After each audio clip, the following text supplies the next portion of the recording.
Hello Carawelas, this is Gazel Ortega and welcome back to my YouTube channel, and this is my final prediction at Miss Supranational 2024.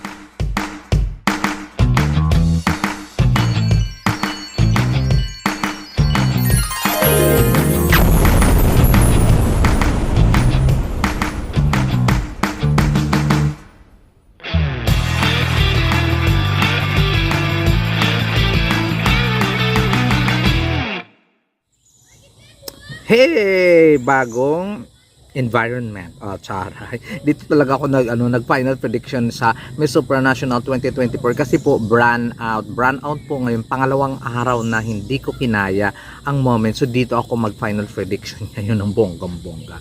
At bago ako magbigay ng aking top 5 sa Miss Supranational prediction ko, ay una ko munang ipapakita yung aking mga bubbling up na mga kandidata na possible din na makapasok sa top 5. Actually, ayoko sila sa top 5 to be honest.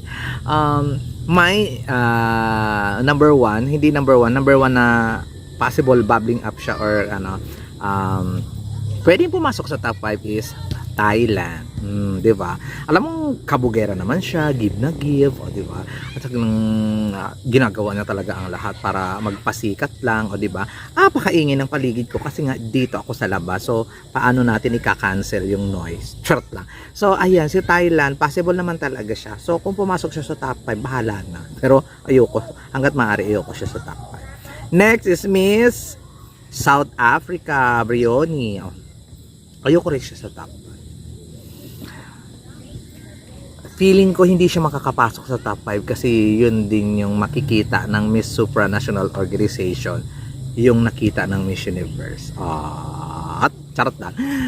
Feeling ko lang din hindi talaga siya abot ng top 5. Hype lang siya kasi galing siya Miss Universe, pero mukhang hindi talaga siya aabot ng top 5. Oh my god.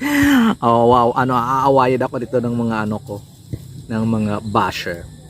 Ang sumunod na hindi makakapasok sa top 5 pero possible ay patawarin po ninyo ako, pero si Czech Republic. Diba? Ang ganda-ganda niya, international model, kumbaga batang-bata, 21 years old, Diyosa. Pero nakikitaan ko naman siya ng potential, pero hilaw. Nahihilawan ako sa kanya. Maraming nagpe-predict sa kanya na Miss Supranational, pero ako no. Hindi nga siya abot ng top 5 sa akin. Ayun lang. Yung tatlong yan, possible naman makapasok sa top 5, pero Corona, I doubt it.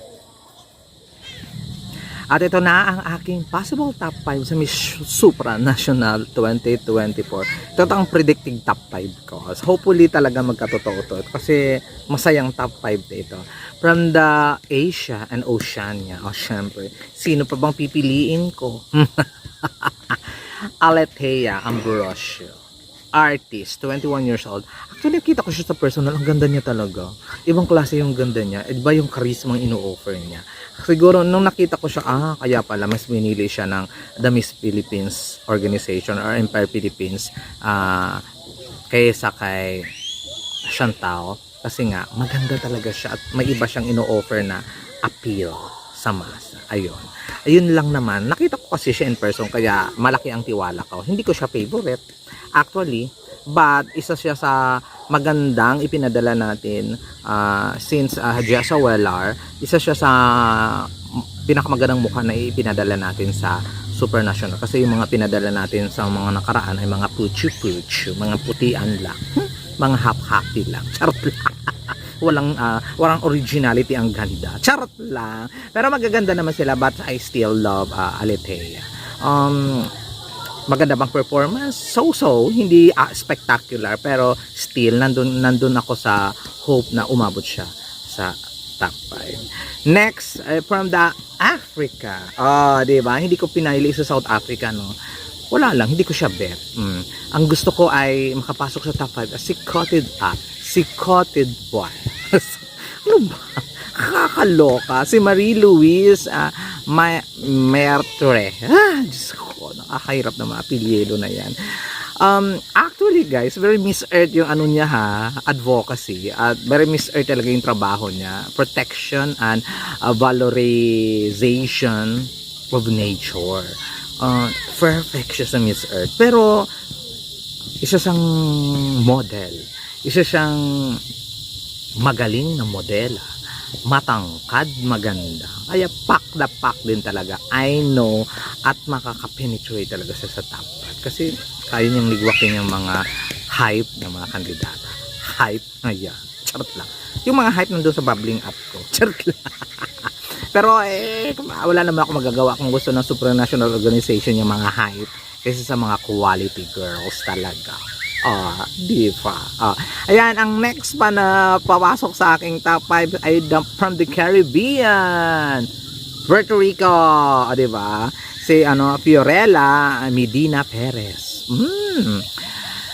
May siya, may wellness program. Owner siya. Tapos isa siyang model, health therapist. Ganon ang eksena ni Fiorella Perez. Gusto ko siya. Parang ang gaan ng loob ko sa kanya. Close, hindi. Parang ang gaan. When it comes na makikita ko siya, parang wala akong masamang tinapay. Yung magaan siya sa mata, mga ganun. Kasi nga siguro health kinembullar siya. Therapist. Ay, alam niya kung paano magpaano ng tao. Ganon. So, that's why siya ang perfect para sa akin. Ang gaganda nila Colombia. Naliliitan lang ako. Caribbean pala to. Caribbean. Magaganda naman yung iba. But still, the Caribbean, I go for Puerto Rico. Kay Fiorella. I love her. Next! Punta naman tayo sa Europe. Wag muna tayo sa Europe. Punta muna lang tayo dito sa the America. Sa Americas, bet na bet ko at walang pag-iimbot, USA. Jenna Dykstra. I don't know how to pronounce her last name or full, ano ba tawag doon? Apelyido, basta Jenna. Yun na, ng Miss USA. Physician, bongga, master degree, medical science, bongga. 28 years old na yung lola mo. Ang ganda ng mga siya isang artista, business owner. Alam niyo ba guys, siya may-ari ng Indo Fragrance. Di ba? Nabasa ko na yan somewhere. Actually matagal na yan mga Indo Fragrance. Parang may something ako nababasa. Siya ang may-ari noon. Nakakaloka siya, ang ganda-ganda. Di ba? Feeling ko siya talaga ang mag-represent ng the Americas, ang USA. After sino nga yung Katrina Di Maranan, siya ang malakas na USA na lumaban sa supranational. I think. Yes. Siya. Si Jenna. Kaya I'm sure makakapasok siya. I'm sure. Feeling organization.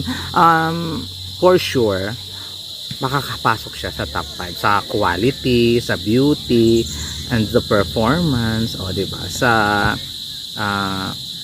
backstory, basta nafe-feel ko lang talaga na papasok siya sa banga ng bonggang-bongga. At ito ang last but not the least sa European region. Walang iba kundi si Slovakia. Diba? Grabe, ang ganda, ang ganda niya. Nakakabwisit yung ganda. Nakakabwisit yung tangkad. Alam mo si Petra Sivakova. Ayan. Siya ang flag bearer ng Europe for today's video. Feeling ko mananalo siya. Parang nang nakita ko siya, feeling ko may supranational na siya. Mga ganong level. Grabe kasi ngayon, bardagulan niya yung sa supranational. Ang lalakas. Ang lalakas ng mga kandidata. Yung mga credential nila, bonggang-bongga. Alam nyo ba guys na sa lahat ng mga kandidata dito, siya ay yung professional model. Nakapag-model na siya different kind, iba't ibang bahagi ng mundo, kung saan-saan na siya napunta. At the age of 14, ganun na, professional model na talaga siya. Sa US, sa UK, sa Australia, everything. Naikot niya ng bonggang-bongga. That's why talagang tangkad-tangkad, ang ganda-ganda, tapos ang galing lumakad. Parang sa history ng pageantry, first time na yung Slovakia nag-shine bright like a diamond. Kaya feeling ko talaga siya ang mananalo, si Slovakia. Bukod doon sa ino-offer niyang beauty at saka yung credential, siya talaga yung napipisil ko rin mananalo sa Miss Supranational 2024. Ayun. Feeling ko Europe mananalo for today's video. Diba? Europe Miss World. Basta, nararamdaman ko lang, Europe din yung Miss Earth. Ayun. Pero, feeling ko mananalo sa Supranational Europe. Slovakia yun.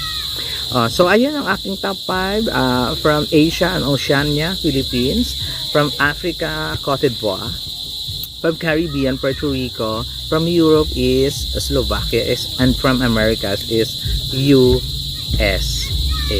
There you go, guys. Ang inyong violent reaction, i-comment down below lang. Ang inyong views and opinion, i-comment down below lang. At saka ang inyong top 5. Yung favorite ninyong umabot sa top 5. Okay?